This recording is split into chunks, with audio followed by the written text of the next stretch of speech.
There is constant chaos at Moscow airports because here is an infographic showing the closures of Moscow airports over the past 6 days. It's just terrible, absolutely terrible. Vnukovo was closed 9 times, Sheremetyevo 4 times, and Domodedovo and Zhukovsky each 20 times.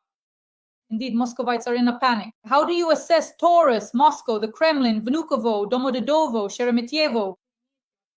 I think that German missiles, and not only German ones, are flying toward Moscow and St. Petersburg, toward the major cities of the Russian Federation. I think the area near the Russian Federation General Staff on Frunzenskaya, which is under Liarbata, will go up in flames. I think other important locations will also catch fire.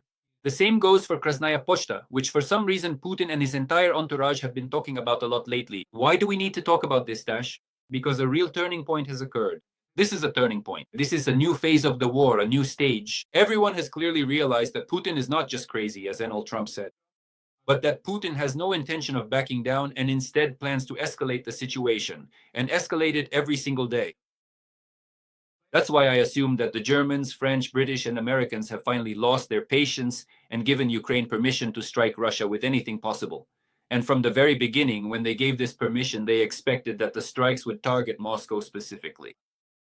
It is likely that Europe has made the decision to destroy and undermine everything that can possibly be blown up in Russia, especially in the capital, because they believe that if massive strikes rain down on Moscow, it will somehow change the course of the war, affect the people of Moscow, make the capital groan, and perhaps prompt the Russian elite to wake up a bit and maybe take a closer look at what Vladimir Putin is actually doing and whether this war is really necessary or not. Let's not rule out a strike on Rubliovka either. Because if something is launched toward Moscow, whether it reaches its target or not, there's Rubliovka along the way, as well as other elite cottages and settlements. So anything is possible. There could even be a strike on Rubliovka. In the near future, we can't even rule that out. But what's important to note here is something else. It's clear that if there are massive missile strikes, and we know that Russians like to shoot down drones and missiles even over kindergartens, just look, recently a passenger plane was almost shot down by mistake. A passenger plane was flying by. It was hit, they struck it, almost shot it down. Fortunately, everyone survived and nothing happened. Well, it's a good thing for them, obviously. Recently, someone even shot at Putin, you know. On one hand, they shoot at a passenger plane, and now they're shooting at Putin.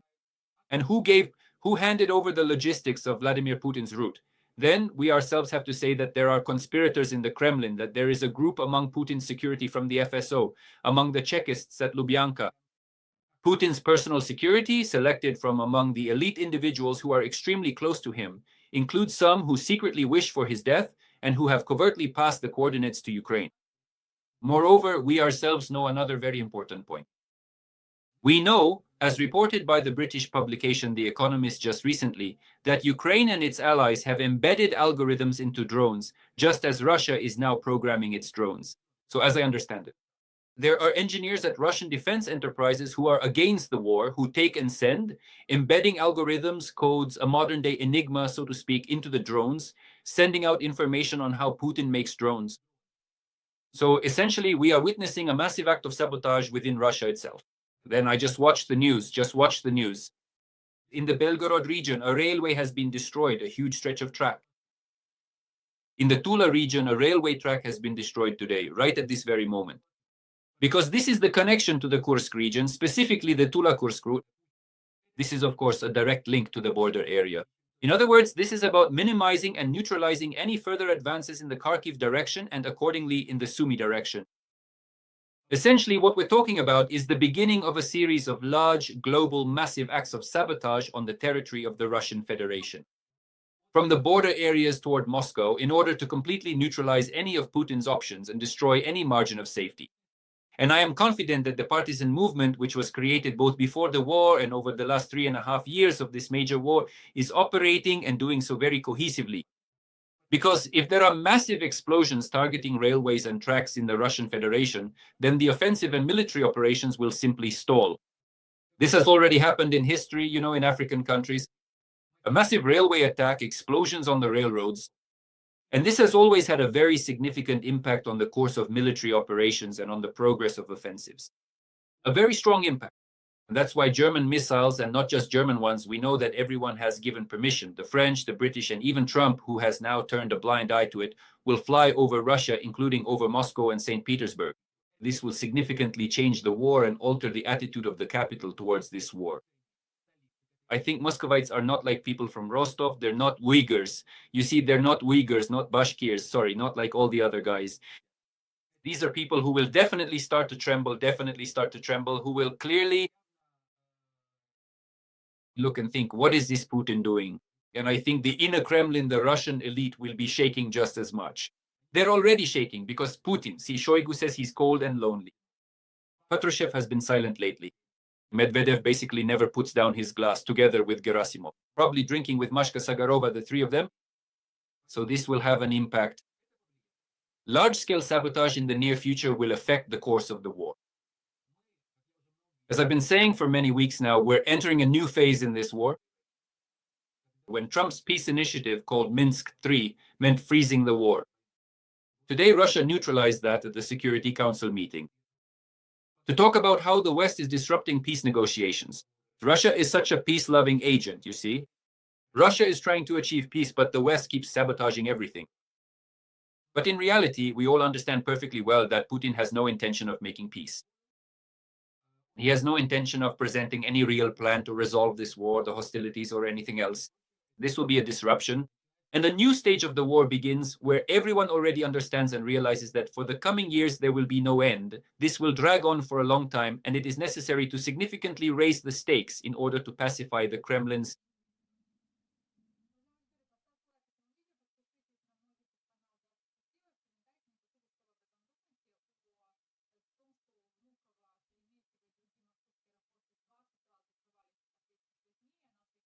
An unprecedented drone attack on Moscow, St. Petersburg, and other regions, but also about how good it will be for Muscovites and people in St. Petersburg when Taurus missiles start flying toward the two capitals of the Russian Federation.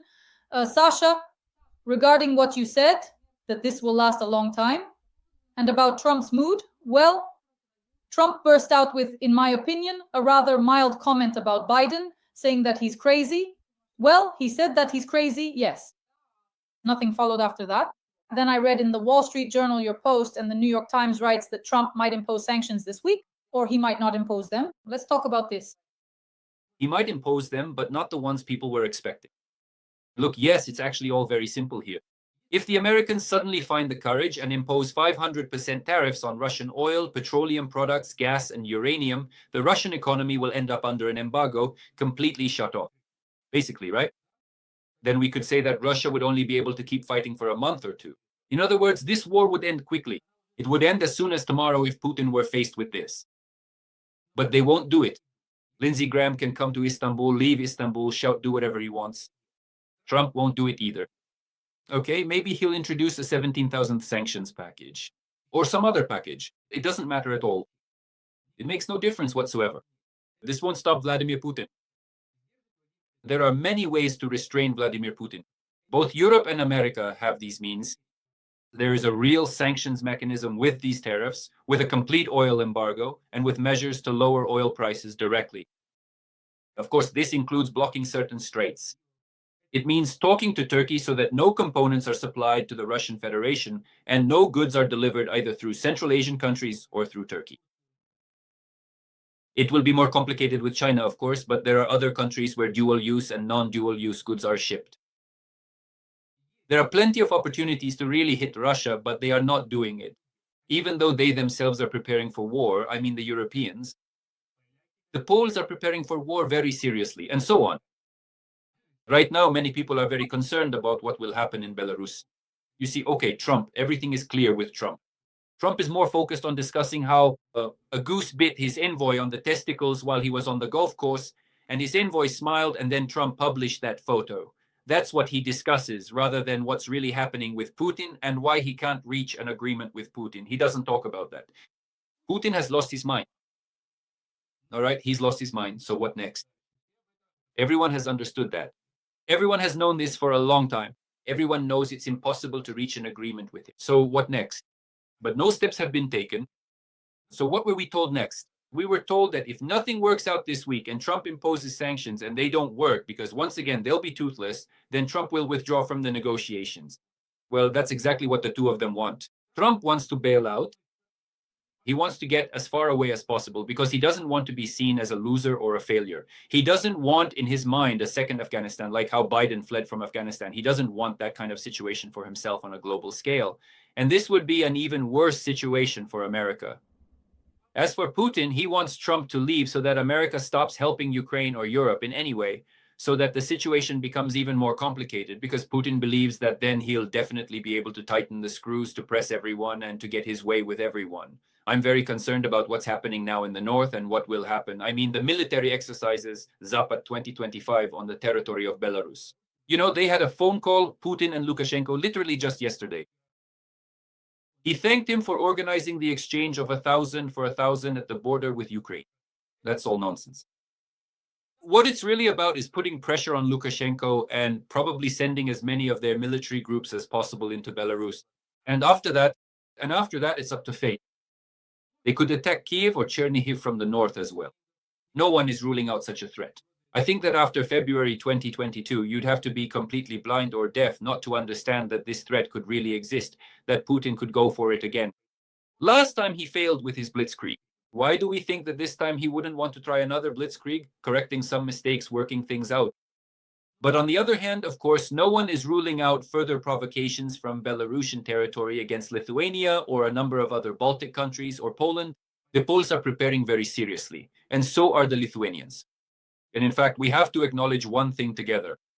Europe has finally switched to a wartime footing. Europe is now in a state of war. And sooner or later, a big war will break out.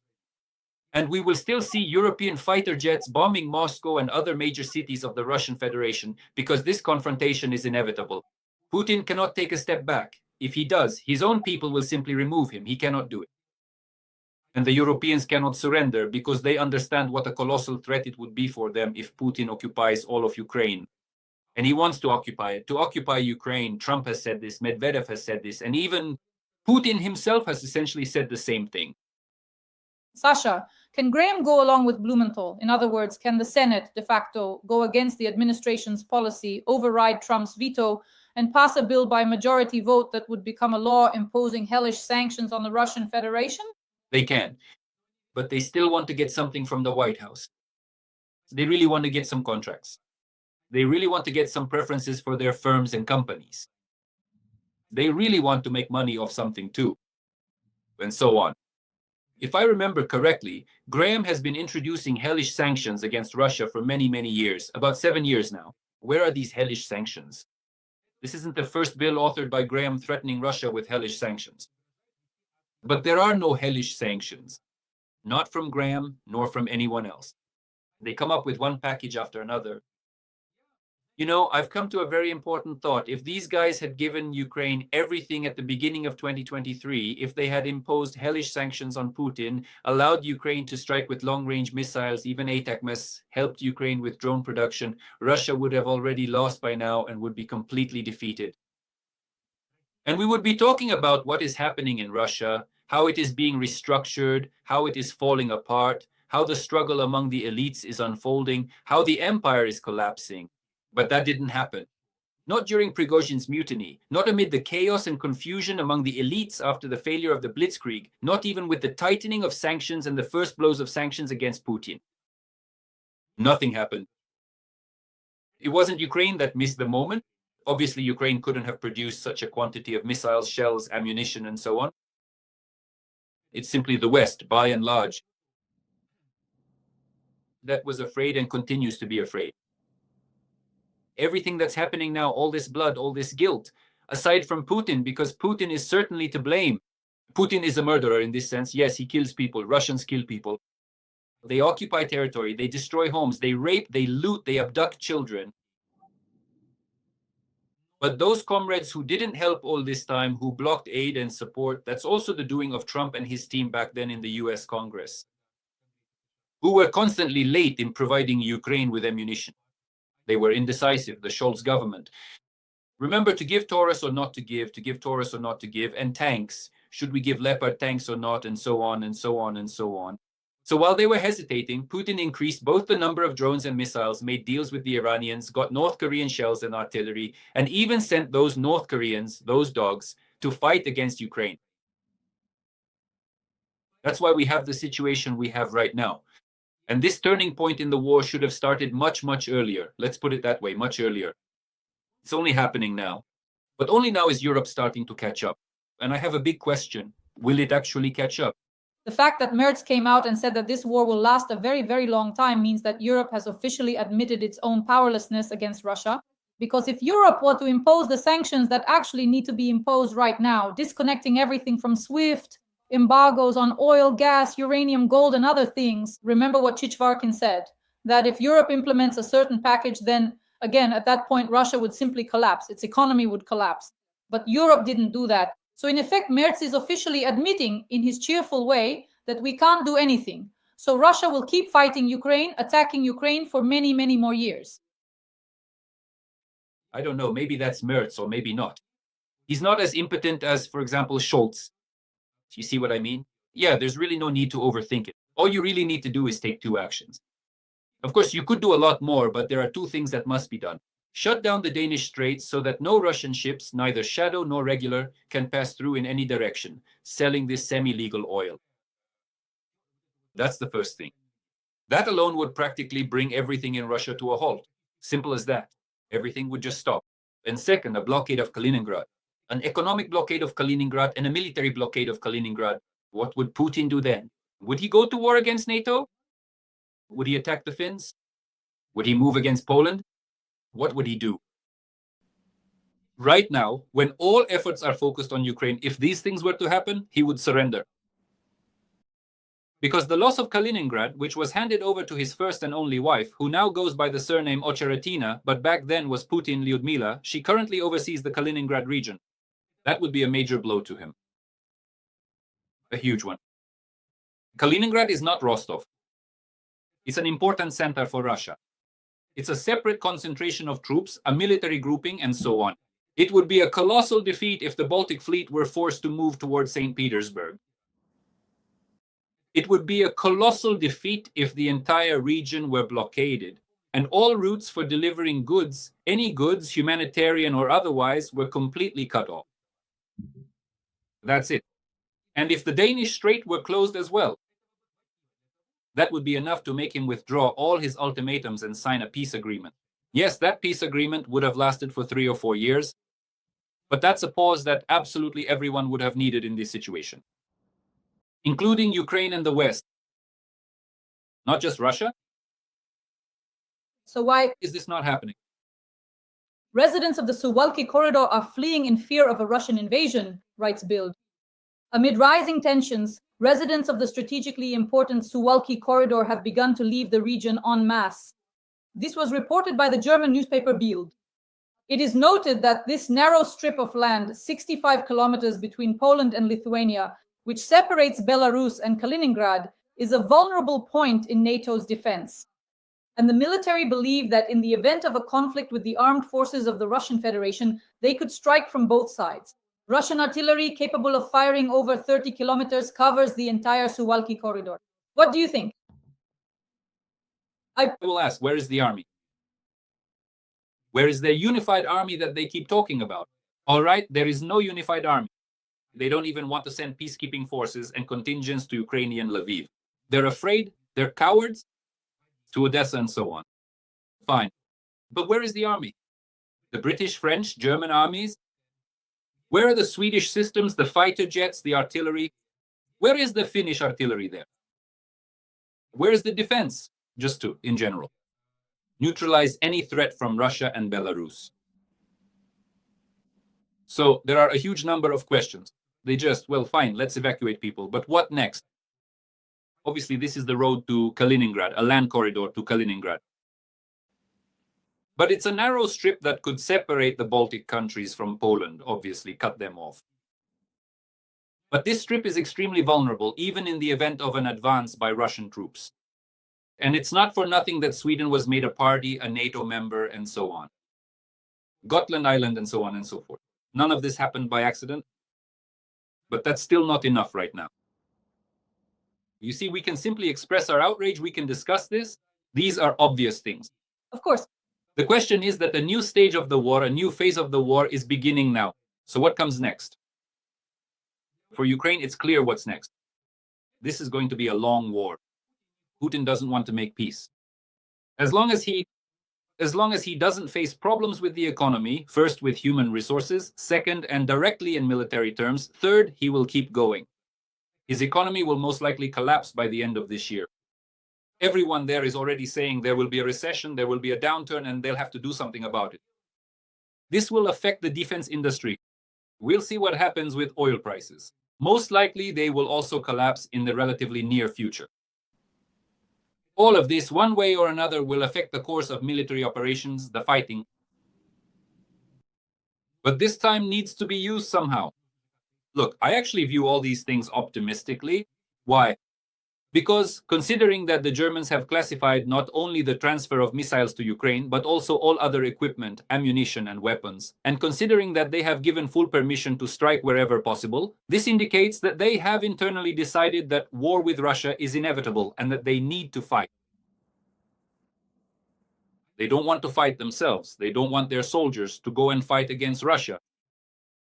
And they have decided that it is necessary to fully supply the Ukrainian soldier with everything needed to destroy or neutralize Russia. Rather to neutralize it. I think they are betting on neutralizing Vladimir Putin and his regime. The only question is, how long will it take? A very interesting piece of news. Today, even in the present time, as you also showed, it made its way onto a Telegram channel. The people will tear you apart with their bare hands. Even the wives themselves will come and tear you apart. That's a quote. A volunteer showed how wounded Russian soldiers on crutches are being kept in the basement of the 5th MSB to be sent on a deadly assault. The widow of a fallen soldier and volunteer of the Russian World Movement, the racist Anna Uvarova, published a video with soldiers which was provided by servicemen of the 5th Separate Motorized Rifle Brigade. And she says that they are planning to liquidate them, to dispose of them, to just sit and wait until they arrive. No one will be sent back as cargo 200. No one but Putin can stop this. There's a lot of swearing in there. And she said that they are sending racists to the slaughter, and if anything happens, the people will tear you apart with their bare hands. The wives themselves will come and tear you apart. And in general, it's the officials who should be dying, not ordinary Russian soldiers. You are taking away our husbands, fathers, and children. You are the cattle who should be going ahead of all the guys. But you're just sitting it out. End of quote. Do you think the people won't rise up? The people will tear you apart with their bare hands. The wives themselves will come and tear you apart. Here's another quote. Is this just a little warning bell that you shouldn't pay any attention to at all? Or is this the beginning of a powerful confrontation in Russia against the Kremlin? This is not a warning bell. This is nothing. Look, Dasha, there once was a truly important movement during the First Chechen War when the mothers of conscripts, the mothers of those mobilized, came and demanded that Yeltsin put an end to it. And Yeltsin did put an end to it because it was a very strong unified movement. And back then, Russia was completely different. It was in a half-collapsed, poor, dire state. Something had to be done. And it was clear that such a war that was fought for money, a war that was started by Korzhakov and the security services, was ended because this part of the population, the mothers, rose up and came and said, enough. Remember when there was a similar situation with conscripts? Conscripts were sent to war against Ukraine, and the conscripts' mothers started to speak out, and Putin immediately gave the order to get the conscripts out and tried to somehow smooth over the situation. They are afraid of this movement. They remember what happened during the First Chechen War, and they don't want anything like that to happen again. But when we talk, for example, about an initiative like the wives of the mobilized, they banged their pots in the kitchens, and that was the end of it. They went out to the Ministry of Defense a few times, and the generals who came out to them, even the colonels, told them to shut up, and they did. Nothing will come of it in this sense. Why won't anything come of it? Because on one side, you have these dissatisfied wives of the mobilized, whose husbands are being killed, and on the other side, you have the same kind of wives, not of the mobilized, but of those who bought their way in. She marries once, he gets killed, she becomes a widow, gets the money, second time, gets the money, third time, gets the money. It's a whole business. It's a whole business. They all get bought off. You understand what the point is? It's not just some mobilized person who was grabbed, tied up, and sent off, and then went to destroy. For the most part, These are people who wanted to get money for going to another territory, to a foreign country, and killing someone. They're willing to kill a person for money. They're mercenaries just like Prigozhin, who was killed in the sky over Russia. Exactly the same kind of mercenaries, no different from this cat. The only difference is that this cat was getting billions. They get a few million rubles, which are wiped out by inflation in Russia. They're killers just the same. That's why I don't believe in this whole movement of the wives of the mobilized, that they'll come and do something like that. Only Putin's own elite will remove him. Right now, there are probably no conspirators in the Kremlin. They might appear when something collapses, when things start to fall apart. It will be a domino effect when, as I repeat, there is a blow to the economy, a blow to oil, a blow at the front, and so on. It will all collapse and Putin will be removed. But he understands perfectly well that he has no other way out of this situation except to continue the war. Because as long as he continues the war, he can keep wiping out everyone and everything. You've already heard once again from Tolstoy in the State Duma that they're once again planning to reset the constitution, to rewrite the constitution, which he had already reset in 2020. They're planning to reset it even more, to tighten things even further. And what will follow after the constitution is reset? Repressions, mass purges, that's what he's afraid of. I'm 100% sure that if he goes out onto the streets of Moscow, he has 14 bodyguards with him, who walk with him. Let's discuss this. Why wasn't he at the parade, and why did he suddenly increase his security in September and October of last year to the number you mentioned? What is the reason for this? The publication wrote that he is afraid of internal enemies, internal threats. He's afraid of Putin. He's afraid of Putin. He stole money right under Putin's nose. He didn't share that money. Why did the confrontation arise between Prigozhin, Shoigu, and Gerasimov on the other side? Because of money. I was told the amount was $6 billion. $6 billion. That was the amount. They couldn't split it. A confrontation began, which escalated to such a level that Putin had to urgently fly out, to flee from Moscow. He packed his things, got on a plane, and left. Because his life was in danger. At least that's how they saw it there. Or maybe they just made up that danger for him. Because Prigozhin didn't want to kill Putin. It all just fell on him out of nowhere. He wanted to deal with Shoigu and Gerasimov. Putin had to have Prigozhin killed by Patrushev's hands. The Wall Street Journal wrote about this. It's not my invention that it was Patrushev who killed Prigozhin. Patrushev was sidelined. After that, he was sent off to deal with ships. Shoigu's people were eliminated. 8 deputies and 10 of Shoigu's people are under arrest in prisons. One of Shoigu's deputies, the 9th, who was responsible for the money, is missing. Now they want to neutralize and get rid of Gerasimov too, because he's also a party to the conflict. And Shoigu walks around with 14 bodyguards now. He walks around in fear. And it's not just that he says he's cold and lonely. Shoigu knows perfectly well that tomorrow he might not wake up. He knows full well that Putin could kill him. There are a huge number of people who want to finally tear apart Shoigu's empire. They've practically torn it apart already. Because Shoigu is not just the Ministry of Defense and Contracts like Timur Ivanov's. Shoigu is also the Emergency Situations Ministry, which he protected. A huge, huge agency. You understand? Shoigu, yes, that's the Ministry of Defense. Shoigu, yes, that's the contracts. Shoigu, yes, that's all sorts of corrupt schemes. Shoigu is the construction of Patriot Park for 20 billion rubles, which they embezzled. 20 billion rubles that they stole. Shoigu is about buying and selling weapons. Shoigu is about making money at the front, sending drugs to the front, prostitutes to the front, black market weapons that were funneled to terrorists, to the Taliban, and so on. At the initial stage, Shoigu was involved in all this and made money from it, together with Gerasimov and his generals. And he didn't just get those bodyguards for nothing. He fully understands that Putin will take revenge on him for Prigozhin. Putin most likely had to kill Prigozhin. He gave that order. But I think that now he really regrets that he was forced to eliminate a person whom he believed was working very effectively. And he will seek revenge. And Shoigu knows this perfectly well. So this summer could be decisive for many players connected to Prigozhin and essentially the Russian army. I think so, yes. Now Kadyrov started talking. There was some video about whether he's sick or not. He was also part of this game. He didn't make it there at the time. I wanted to ask you about Kadyrov. He recently appeared and started talking about life and death, but it was all some kind of philosophical saying. Sasha listened to it. For what purpose? Why? What's the reason? Listen, I think Kadyrov is simply sending a signal. Just a few weeks ago, maybe a month, there were rumors that Kadyrov would soon be removed. I think they wanted to remove him. He has a huge number of enemies. Yes, he is supported by Zolotov, the head of the National Guard, former bodyguard of Sobchak, and in a sense an aide to Putin.